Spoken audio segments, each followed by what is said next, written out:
Thank you, Corey. It's a real pleasure to join you this afternoon. It's a privilege, actually, and it's really wonderful how we can come together from different backgrounds and persuasions to grow in a deeper and better understanding of one another. Now, my wife and I did not grow up in the Bruderhof community. The Bruderhof is a German word, place of brothers, inclusive, brothers and sisters.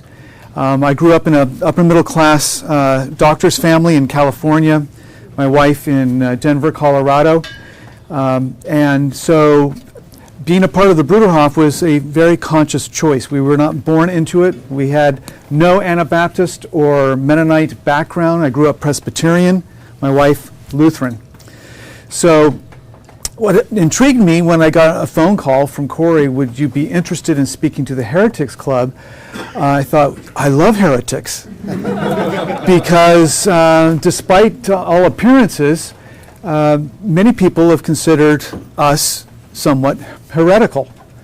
We don't quite fit within the general Christian tradition.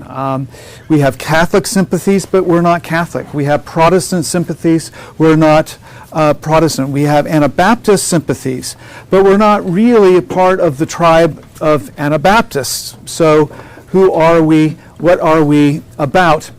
Now, I wanted to look up what exactly a heretic was, and I understand there's different notions. There's a religious notion. That's a professed believer who maintains religious ideas contrary to the established church. There's an ideological notion. Anyone who does not conform to an established or dominant attitude, doctrine, or principle. There's a cultural notion. A nonconformist, free thinker, iconoclast, anti-status quo. I'll let you decide whether we fit any of those categories. I'll give you a heads up. The community that I'm a part of is unique in the following way. We reject private property. So we're anti-capitalists. We reject consumerism and conspicuous consumption. We reject partisan and identity politics. We reject religion and secularism. We have rejected the sexual revolution, the ideology of expressive individualism, in other words, the notion of freedom as liberation from constraint. We reject the use of violence in any form. We reject a culture of leisure and entertainment. And we reject radical relativism. So we reject a lot of things that a lot of people simply accept. Now, we're much more about something that we are living for than what we reject. But we're odd if you look at those things that I just mentioned. So who are we? So we are an international movement of singles and families, about 3,000 in all, who share life together in total community in accordance with the example and teachings of Christ, and after the example of the very first Christians is described in the New Testament. In the New Testament, after the four Gospels, we read about the history of the earliest Christians. And this is how they are described. It says, these new followers of the way, it was called, of Jesus, devoted themselves to the apostles' teachings, to the fellowship, to the breaking of bread, and to prayer. Everyone was filled with awe, and many wonders and signs were done by the apostles. All these believers were together and had everything in common. Selling their possessions and goods, they gave to anyone as he had need.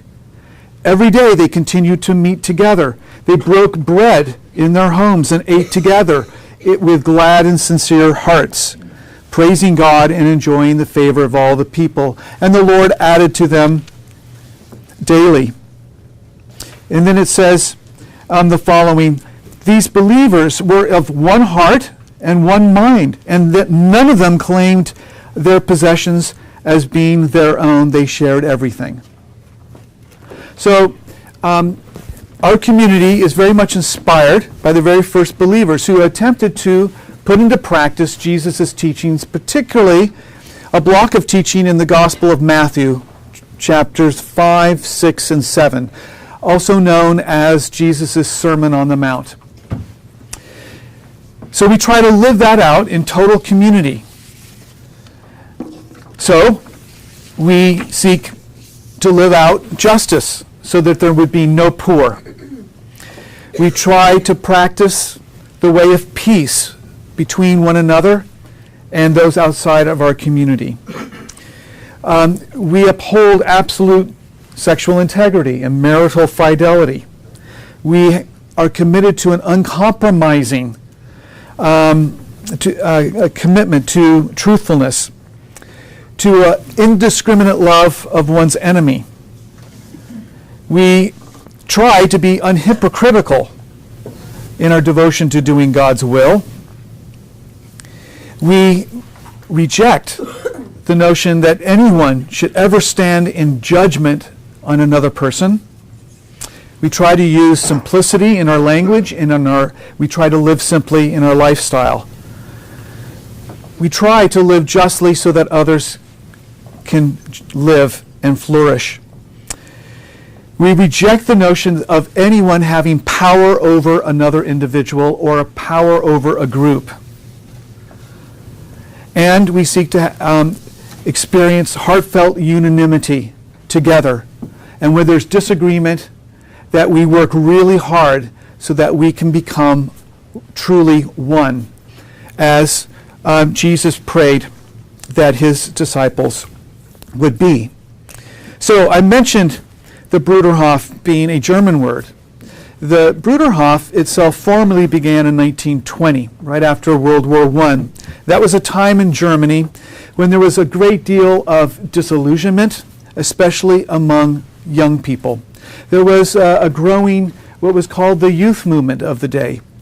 And there was not only disillusionment because of the war, but there was essentially a disillusionment with the religious establishment that baptized the war. But they were disillusioned by the formalities of German society and the inauthentic, ingenuine ways that people lived, the disparity between rich and poor. There was a seeking. There has to be something genuine that one can give oneself to. This was a broad movement. It was not particularly religious. They felt like, well, nature was a starting point of what is simple and genuine. So there was an attraction to the land, to the pleasures and joys of and beauties of creation. But there was a religious sensibility, somehow that creation pointed beyond itself to a creator.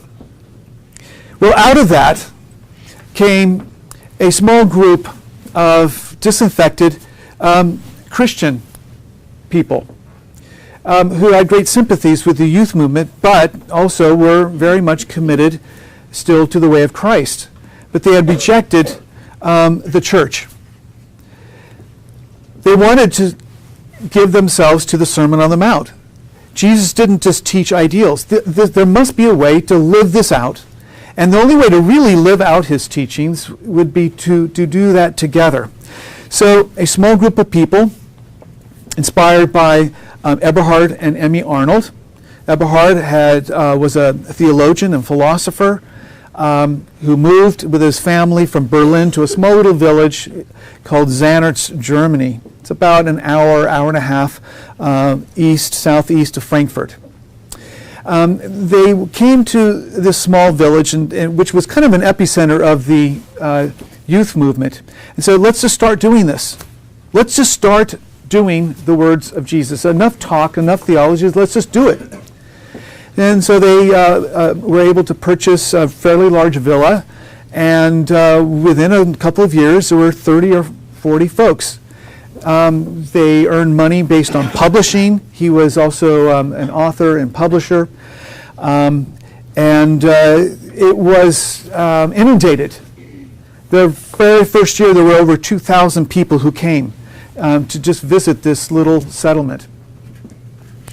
Well, eventually, this settlement grew, and they had to move to another property about 7 miles away to a homestead farm area because they just couldn't, the village couldn't handle the numbers that were growing. So by 1930, there was about 150 folks who joined. Communists, atheists, anarchists, disaffected church people, all kinds of people came and said, we want to live in community and we want to put the words of Christ into action. Well, as you can imagine, when Hitler came to power, there was a point of tension, point of conflict. Being avid pacifists, we don't believe in any form of violence. We're called to love our enemies, do good to them, and so forth. We refuse to let Nazis teach our children. We refused, our young men would refuse to go to the military. We became a target, and they put an economic stronghold on the community and eventually persecuted the community out of Germany. Raided twice the community at gunpoint. The community found its way to England at the outset of World War II. 150 Germans going to England. Well, what happened was another 150 British people wanted to join. And so within a 4-year period, there was 300 people in this community trying to follow the teachings of Christ, German and British. Britain was not real happy with that. As you can imagine, a German scare, right? Much like we had the Japanese scare here. And they said, your German members are either going to be interned in Canada or sent back. So the English members said, no, you'll have to do that with us. So we'll give you safe passage to any country that will accept you. And the only country that accepted us was Paraguay. So 350 went on ship to Paraguay. There was a Mennonite settlement there, and they welcomed us. By the way, every ship that went over with our members came back with supplies to England, and each one of them was sunk. It's rather interesting. Not one of our members was lost. So we were in Paraguay in the middle of the jungles for 20 years. That was not our vision of community. We were never wanting to be removed from society. We wanted to be in the midst of society, giving witness to our faith. And that was a very harsh existence. Many people died there in Paraguay due to diseases and so forth. Eventually, in the middle 50s, we decided we really need to be much more a part of civilization.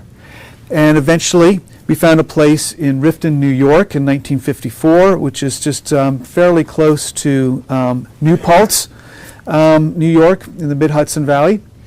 We found a place back in England, in Germany, and after 20 years in Paraguay, we moved everybody back up and closed that community down. There was actually 3 communities in Paraguay, and settled in the United States and England. Okay, so that's a bit of an overview. Right now we have about 30 communities. We have communities as small as 10 to as large as 350. Leslie and I come from the Mount community, Esopus, New York, which is across the river basically from Poughkeepsie. We're about 150 men, women, and children, singles, married, young and old. And there's another community nearby. It's about 350. In fact, a couple of larger communities. But we have a small community in Albany. About 20 folks live there. I was talking to Mark, who was down in Florida, who accidentally came across one of our communities in St. Petersburg, about 15 or 20 folks there. We have communities in England and Australia, Germany. We have communities in Harlem, London. We went back down to Paraguay, the capital of Asuncion. The varying shapes and sizes. So if we don't believe in private property, how in the world do we survive? So we have two main businesses. One called Community Playthings, which is a business that makes high use and high quality daycare equipment, mostly out of natural maple. And then we have a business called Rifting Equipment, which is very sophisticated equipment for those with disabilities, mostly children. And the philosophy behind that equipment is everyone can move.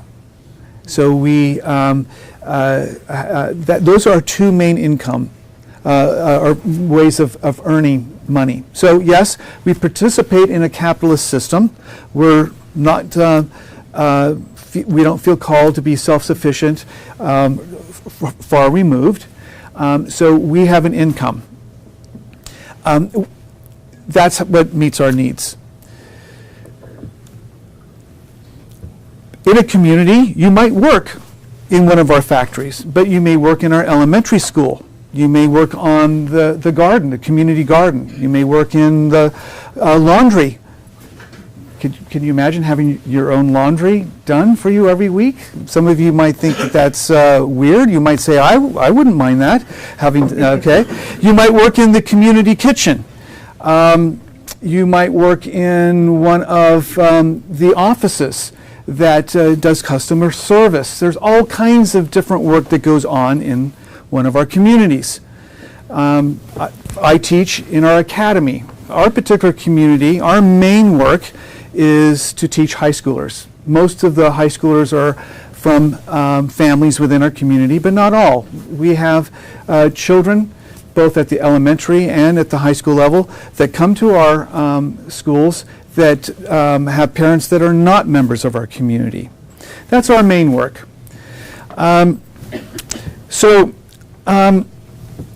You would find, when you would come to one of our communities, a fairly bustling beehive of people who work together. We're not a contemplative community. We don't have a regimented schedule where we do certain prayer or times of song or meditation or anything like that. It's woven within our community life. So you would see us more as active.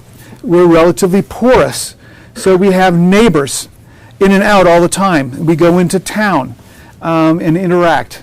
We're involved with the local fire department, for instance, or we sit on the school board. We'd be involved with various, let's say, shelters, soup kitchens. So we're not removed, although if you came to one of our communities, it would feel a bit like a very small campus. It is set off, like a larger village or neighborhood. But again, people who get to know us would be able to come and visit at any point in time. We're involved with various local and different outreach kinds of things. So, for instance, we have a program called Breaking the Cycle. So we have people going into public schools, mostly in New York City, trying to teach young people about nonviolence and reconciliation and the power of forgiveness. And we do that in a non-sectarian, non-religious way. We also support various shelter and various outreach ministries and services around the area as well. We also have a small publishing house called the Plow Publishing. We have a quarterly. This is an example of one. It's a high quality print version. It's also online. Quarterly. We have authors that are not in our community. It's ecumenical. And we take various topics. This one is on property. I think the latest one that we just came out with is on the theme of the Reformation. We've had one on politics. So this is something that we do in addition to books and online. We do use technology for our business, for our various outreach endeavors. We don't use technology within the community. So I don't have a cell phone. I don't have my own computer. We talk to each other in real life. I don't have money. I have money right now because I was traveling. We have a steward who would say, hey, where are you going? Okay, good. Here's some cash. Here's the key to the car that's shared in common. And great, when I get home, I turn that car key in and the cash in. We don't use money in the community. It's moneyless. All right, so if I need eggs, I'll go to a little stores area and pick up eggs right there, or tomatoes from the garden or something like that.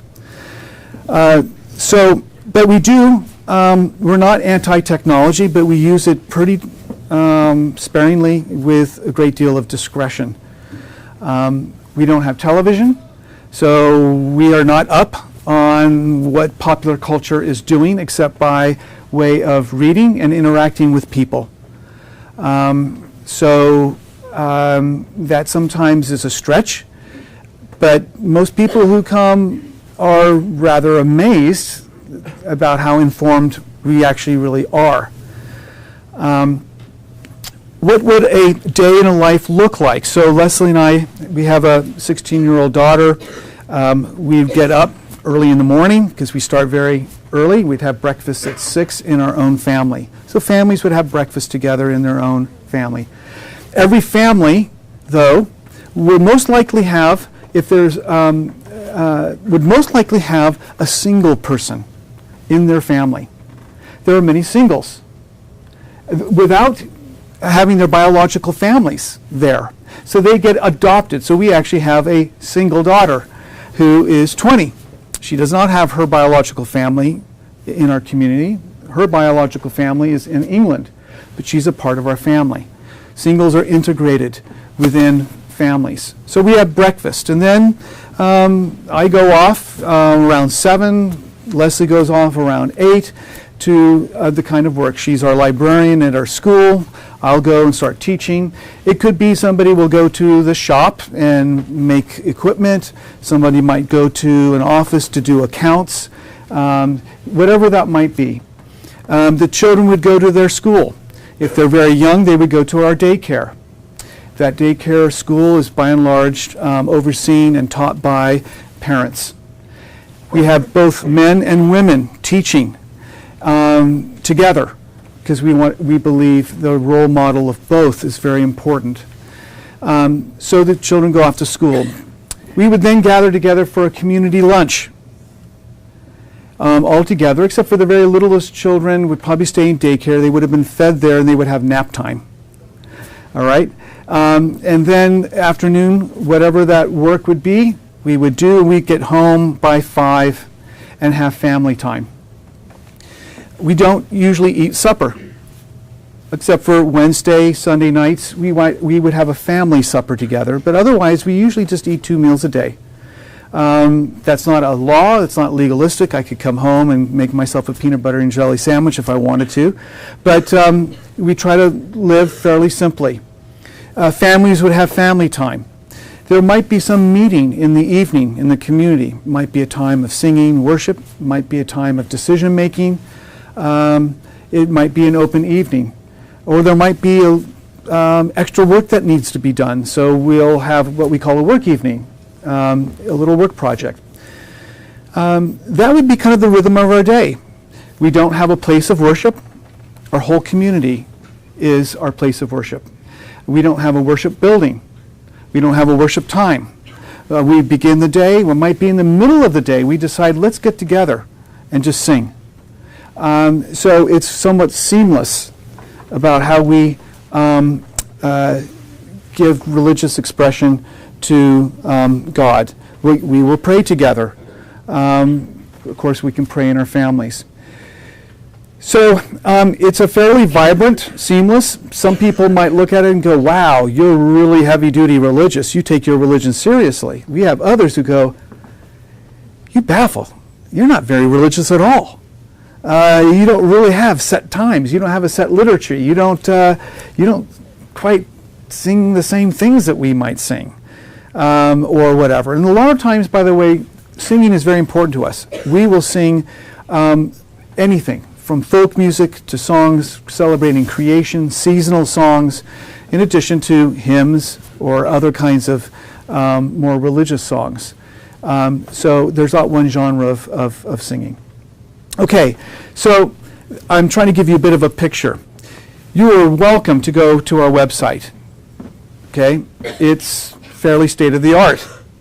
That's a good thing. It can be a bad thing. I find that a lot of websites kind of make things look almost better than they really are. So go to our website, bruderhof.com, or our publishing house, Plow Publishing. We have videos. We have all kinds of things you can give you further impressions. The best is you're welcome to just visit. It can be a day, an afternoon, an hour. You could stay the night. You don't have to be religious. You don't have to be seeking. You're welcome. We value people outside of our community. It makes us richer. It keeps us sharp, keeps us accountable. Are we really doing what we say we do? And we get to the questions. That is where I would like to now open it up, the questions. And feel free to ask any, whether it's the daily life, more specifically, to issues, or what our beliefs are more specifically. Leslie will also help me out here. But I want to open it up for questions. Yes? So you said, sorry, sometimes in the evenings you have like a time for decision making. What does that look like? Good question. Okay, so when we get together, we usually meet in a circle. And if it's a bigger community, 2 or 3 circles. Why?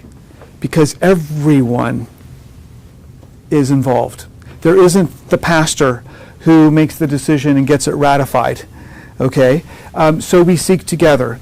What would that mean is we do have pastors who will say, hey, here's some questions we need to deal with that keep coming to us, or here's an important decision we have to make. Do we build another building? Okay, so they throw it out. What are we thinking? People could ask questions. Well, what do we really need that building? What's the building for? Or whatever. It can be a very practical thing. And so it's thrown out and people give their feedback. And then we take time to take stock and say, hey, is this the time where we can come to an agreement on this? We believe in total unanimity. If there's one person who says, I just don't feel right about this, okay, let's wait. Let's wait. One person. All right? Then we wait. We talk about it some more. All right? And that happens. Sometimes we go, I'm glad that one person spoke up, because actually that person's expressed some little lingering doubts that were in somebody else, but they might not have had the courage or the freedom or whatever. They didn't feel like they wanted to avoid. They kind of want, because we all kind of tend to either want to go with the flow of everything and fit in, or we are really contrarian and we just, anything the group says, I'm just going to oppose. All right, so we try to really make sure that everyone can own the decision. So we do a lot of talking together.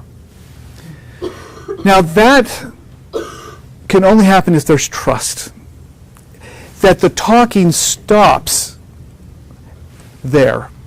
That we don't talk behind each other's back. We have one law. We call it the law of love.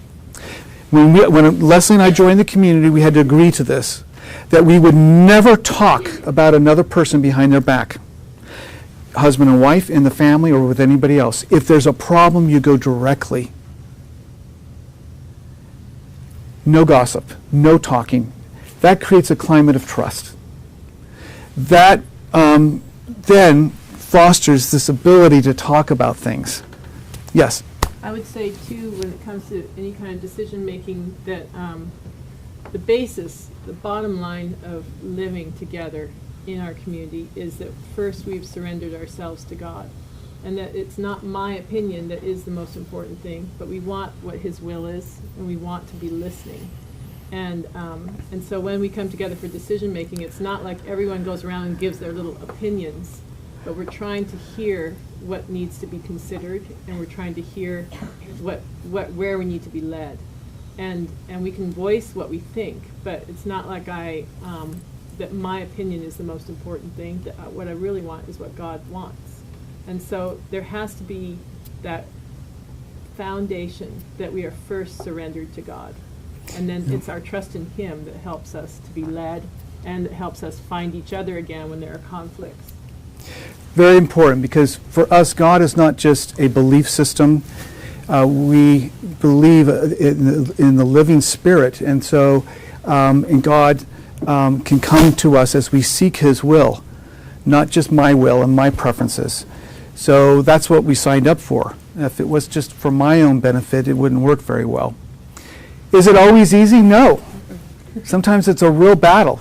Okay, but then if you come in, I think, with an attitude of listening, and you really do want God's will, it's amazing that you would think some really difficult decision, or this decision is going to be really difficult. It's not so difficult. So that's a really good question. Yes? So you've kind of alluded to it a couple times. In terms of, like, say there's two members of the community, right, that may have a conflict with each other. How does that conflict resolution look like, and what are what would be a typical way to resolve a conflict like that? Great question. Okay, so if we're committed to this not gossiping, there's a passage in Gospel of Matthew, and Jesus addressed this. So if you have a problem, first go to the person. If you can't work it out, if you can't come heart to heart, go get help. Go get another person. So you talk. So who? Okay, let's go to this person. So this person then would come and help. Okay, and they might say, Charles, you're not listening. To be honest with you, you're just really not listening. Oh, okay, or whatever. If you still cannot come into agreement, then we'll do it in the community. Okay, we have a conflict here. There's something going on. All right, and we've tried to work it out. So let's come together. So it's a bit of a process. One of the things that's really important, though, is that you can decide to deal with a conflict after it has grown too big, or deal with it early. And that's not always so easy to do. But I'll tell you, if you can deal with something sooner, it's a lot easier to work through it. Okay? So that's kind of the typical process. Another thing, we will not pray together, or we will not celebrate what's called the Lord's Supper, the Eucharist, together if there's something I feel between me and another person. So that has to get settled. It takes work. Do you want to add something? I was just going to say, it takes a lot of humility to deal with something when it's little, because it usually looks so little that it's like petty and unimportant. And we realize that is the basic conflict of life, is the pettinesses, the little petty stupid things that make you humiliated, that it even bugs you, And so, but if we can be humble and just say, this is probably wrong, I don't know why, but da-da-da-da, or I don't understand why you said that. But if the main heart is that we're trying to understand the other person's heart, then that also helps a lot in conflict, that we first want to go and find the heart of what they were trying to say or where they were coming from. And that really helps a lot too. We also have to assume that when a person comes, you have to assume they have good intent. Yeah. They may be misguided, they may have not seen it right, but they come with good intent. Yeah. If you don't have that, yes? It's a clarifying question. When you said we don't come to communion, is that we between two people who might be in conflict, or the whole community? Good question. It might be just the two people. They may opt out, okay? Or we may wait. If I have a problem, I might go to a pastor and say, I have some problems, I still need to work it out. Can we wait to have communion? We were thinking of having it on Thursday. Do you mind if we wait a little longer until I get that resolved? And that might be fine, okay? Since we have such easy access to one another, we don't have to wait for a place and time called Sunday for that to happen. We may be able to have communion at another time, in another context. Yes? What is communion to you? What does that sort of look like in the beliefs surrounding it? Very good. So communion for us is to remember who Jesus is, why he came, why he died on the cross. and what his ultimate will is. So it should, first, he's at the center, all right? So the bread and the wine help us to remember what that's all about, okay? But it's also a meal, what we call a meal of unity. Jesus prayed in John 17 that his disciples and all those who would believe on the disciples would be one, united, just as he and the Father were one. So for us to come together in communion is to also celebrate the unity we have spiritually with one another. That's why it's really important that we're not at odds, because that would be hypocritical. So it's a meal of unity. It's a meal of remembrance. The elements, typically from the Anabaptist tradition, the bread and the wine, are symbolic. There's not a sacramental nature to the elements. But there is something very sacramental about those who come together with a contrite heart, remembering Christ in unity. Something about that gathering is sacred. So it's the gathering, not so much the elements. Does that answer? Yeah. Okay. Yes. Go ahead. Who gets what job in the community? Good question. Okay, so we have a women's works distributor and a men's works distributor, okay? And every community is a little bit different as to what the work is, okay? Their main goal is to make sure that people are meaningfully able to contribute, young and old, trained and untrained. So when I joined, I was a professor before joining. I came with a sense of, okay, I'm starting at the foot of the cross with nothing. So I'm ready to serve. Jesus taught us the example of washing one another's feet. So I'm willing to wash feet. And so I worked in the factory because there was needed at the time. Then I was asked, we need you to teach elementary school. Second grade. Second grade. I go, well, wait a minute. I can teach Kierkegaard and Hegel and Schopenhauer, but can you help? There was some issues so some teachers were no longer able to teach. So I go where there's a need. How does that work itself out? There is not a central planning room where everyone gets together and go, now, where does so-and-so? It's kind of this need, all right? You assume that you'll go, if your main job has been going to the shop or in the community kitchen, you'd probably go there. You wouldn't ask. But if it needed to change, the work distributor would come and say, hey, I know you normally go to the kitchen to do the community or whatever meal, but we need you for the next week over here. There's a sick person. Can you take the mornings with this older sister and be with her? Sure. I have to be ready. I would say it takes a lot of talking. I mean, every corner of the community has someone who oversees that area, and so they're often talking with the work distributors, and then the pastors, the couples that pastor each community, there's usually 2 or 3, they would also know if there's any inner needs or things like that. And there is thought when we're able to think, where is that person's heart? Where are they? Where would they flourish? And so we try to consider those things as well, but we can't see them as a right or that we always will be where we would want to be necessarily. But there's a sensitivity. If this person simply could not take care of kindergartners, then they would probably not. They'd find out pretty soon. Yeah. So, okay, I saw. I'm sorry. Yes. Okay. Okay, Yes. well, as you have mentioned, you have communities sort of scattered about in other states and countries. My question sort of is, of all those members, are you all united in your philosophy, or are there factions? Okay, good question. I can say there's not factions. They could become that because you have to work real hard. So we are pretty committed to remaining united. So we do a lot of visiting back and forth between communities so that there's a lot of face-to-face contact. And that really helps to foster. It would really hurt one of the core central things in our community if there started to be factions. I think we would do everything we could for not to happen. Not that it doesn't naturally, you can forget the need of another community, but we're often then reminded.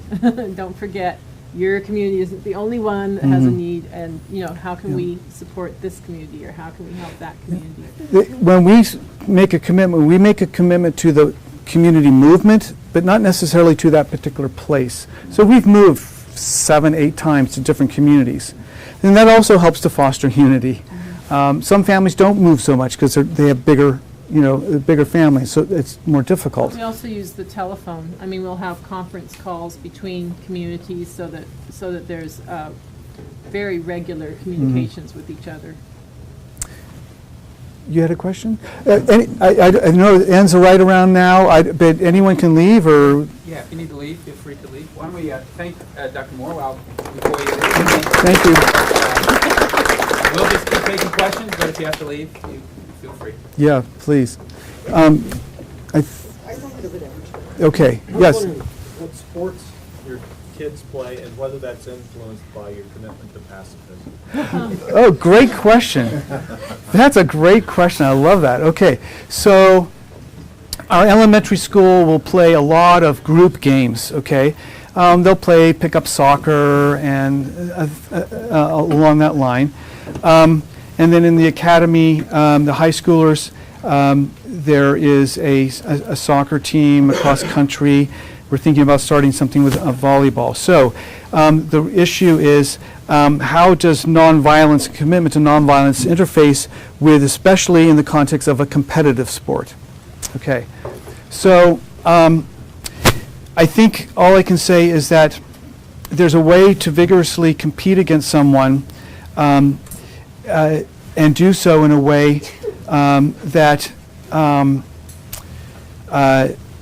is healthy and sharpens, builds character, teamwork. There's a way where it can shift over, where the main aim is winning. And one of the ways you can see that is the kind of emotions that come out as they play. So when it gets, when the winning becomes too big, then we'll adjust. So, we may have, soccer might be the funnest thing out right now for our elementaries. If it gets too big and there's arguments and there's mean things that are happening, we'll just quietly just say, okay, we're going to take a break from soccer. We're going to do a big, foursquare or running games, Captain Hook or other things, okay? And then we'll use that as an occasion to teach. So where you draw the line, I don't know. For us, nonviolence is not being kind of passive. Nonviolence is a commitment to never intentionally harm or take the life of another human being, nor ever intentionally demean them in any way, make them less than who they are, human in the image of God. I think there's ways you can affirm the humanity of others while you can have a good competitive game. Okay? Yes? I had one question, and then people keep asking good questions, so I actually have one, but I'll pick one. How has there, when people decide to leave the community, what are some of the reasons behind that? Or maybe no one in the community. Oh, yeah, no. That's great. But why do they tend to leave, and how does that affect the community in general? Like if it was a child, for instance, Okay. who's grown up. Right. Really good. Being Anabaptists, we believe, first of all, that belief is voluntary. So as you grow, we try not to raise Bruderhofers. Okay? We want our young people to come to a real faith of their own. Out of that faith, if they feel God is leading them or is calling them to make a lifetime commitment in community with us, great. If not, well, hopefully we've done a good enough job to equip them and educate them and form them where they can serve Christ in the world, somewhere else. We are not the church. We are not the kingdom of God on earth. We are not the chosen ones. So if there's a respect from them, yes, by all means, go. And there's interaction. Now, I said it's a lifetime commitment. You can lose your way. You can lose that fire, that love, that zealous joy that you might have had when you started in community. There are many times when people need a timeout for whatever reason. And it could be unsettled conflict to they have family issues or whatever. So yes, take time out. We try our best to help every person, every family find a meaningful way to live outside the community if that's what's needed. All right? When there's unresolved conflict, it can turn into bitterness, it can turn into resentment, and it can be ugly. There are people who've left our community angry, mad. Okay? So, first of all, they're free. It's an open door. Both the front and the back door are open. So that hurts. That's painful. That is really hard. They leave. Our attitude is first point the finger at ourselves. Where did we miss it? How did we fail that person? How did we fail that couple? How did we fail them that it got to such a place where they were angry and they wanted to leave? Where did we fail them? And so we really first do that. It's not a matter of pointing the finger. Oh, well, good riddance. It's your issue. You're the one that's wrong. Okay? Our hope and prayer is that at some point we can reconcile. At some point there would be a way for them to return. We do not believe in shunning. We do not believe in forcing anyone to leave the community. And if there's a time away from the community, it's always with the hope, especially for members, that they would be able to come back. That's not always the case. That's not always the case. I would say there are, a lot of young people that grow up in the community. We try and give them opportunities to get other experiences, but some people just want their money and they're good, buy a car, get their, what they want, and that they have to then pursue. That could be a reason as well.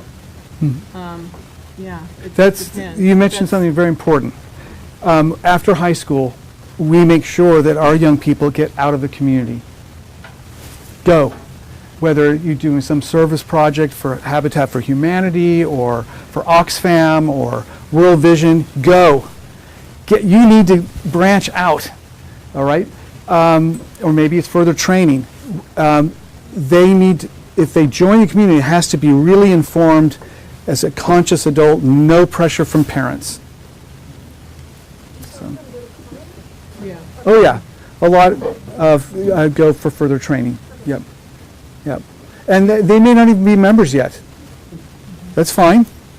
We'll send you out for further training. That's fine.